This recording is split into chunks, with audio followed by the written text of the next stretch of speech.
Assalamu alaikum wa rahmatullahi wa barakatuh.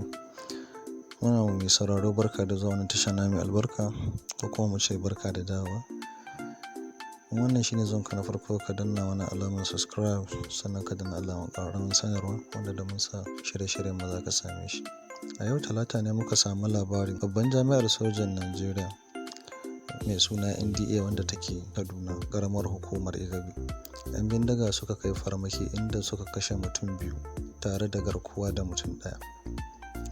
'Yan bindigan sun mamaye maɓoyar cibiyar da ke kan titin Airport a Faka cikin ƙaramar hukumar Igabi ta jihar Kaduna da misalin ƙarfe 1 na rana. In mai sauraro bai manta ba, 'yan wasu lokuta kaɗan da suka gabata, 'yan bindiga sun kai farmaki zuwa wata makaranta inda har suka ɗibi ɗalibai guda 39 a ranar 11 ga watan Uku, shekara ta 2021. 'Yan bindigar har suka buƙaci a basu naira miliyan 500. 'Yan kwanaki bayan sace yaran shine kuma aka sallamo yaran bayan tsohon shugaban ƙasa Olusegun Obasanjo da malamin addini Malam Ahmad Gumi suka sa baki. Shine Allah ya taimaka suka sako yaran bayan sun amsa wasu kuɗi daga hannun iyayen yaran. A cikin wata sanarwa da ke tabbatar da harin, NDA ta bayyana cewa tana kan bin diddigin 'yan bindigar da suka lalata tsarin tsaronta.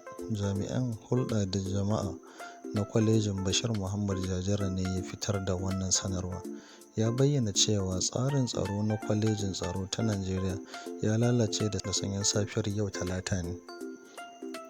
Wasu 'yan bindigan da ba a san ko su waye ba suka shiga cikin gidan ma'aikatan cikin kwalejin da ke Afaka. A yayin wannan abin takaici, mun rasa ma'aikata guda 2 kuma an sace guda 1.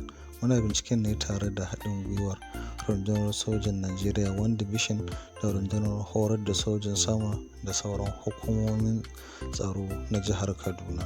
Tun daga lokacin sun fara bin diddigin 'yan bindigar da ba a san ko su waye ba a cikin yankin da nufin bin diddiginsu da kubutar da ma'aikatan da aka sace. Al'ummar NDA ta Kare suna cikin ƙoshin lafiya. Mun tabbatarwa da jama'a cewa nan ba da jimawa ba za a kamo waɗannan 'yan bindigar da ba a san ko su waye ba, kuma za a ceto ma'aikatan da aka sace. Mun gode, Allah ya saka da alkhairi, Allah ya bamu zaman lafiya da farin ciki da kwanciyar hankali. Wannan kuma mutanen da suka addabe mu, Allah ya mana maganin su, ya kawo mana ƙarshen su. Amin. Mun gode, a huta lafiya.